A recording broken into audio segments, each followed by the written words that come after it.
других наших стратегических партнеров. তিয়ানজিনে Shanghai সহযোগিতা সংস্থা SCO সম্মেলনকে ঘিরে এক ছাদের নিচে ২০ দেশেরও বেশি নেতা যোগ দিয়েছেন রুশ প্রেসিডেন্ট ভ্লাদিমির পুতিন, ভারতীয় প্রধানমন্ত্রী নরেন্দ্র মোদিও।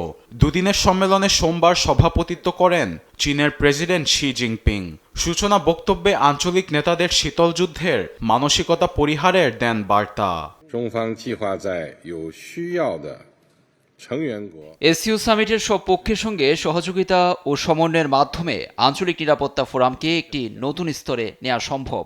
আধিপত্যবাদ ও ক্ষমতার রাজনীতির বিরোধিতার পাশাপাশি সব পক্ষকে গঠনমূলক অংশগ্রহণ এবং শীতল যুদ্ধের মানসিকতা বাদ দিতে হবে।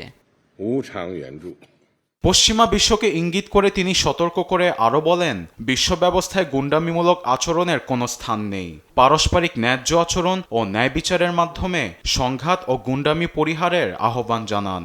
এবছরের মধ্যে এসসিও সদস্যভুক্ত দেশগুলোকে প্রায় ৩০ কোটি মার্কিন ডলার অনুদান দেওয়ার প্রতিশ্রুতি দেন শি জিনপিং।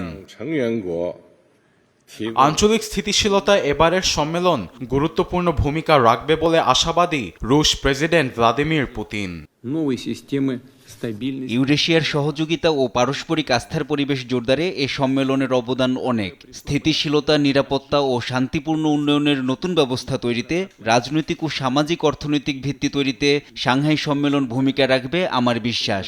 Максимально широкого круга стран. বৈঠক শুরুর আগে সম্মেলনে এক ছাদের নিচে দেখা যায় পুতিন, মোদি ও শি জিনপিংকে। তিন নেতার এমন হাস্যোজ্জ্বল মুহূর্তটুকু এড়িয়ে যায়নি গণমাধ্যমের চোখ।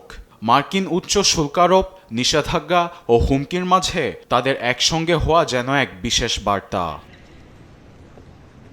সম্মেলন শুরুর আগ মুহূর্তে ফটো সেশনে যোগ দেন বিশ্ব নেতারা। আরবেদ আফসার, নিউজ ডেস্ক, দেশ টিভি।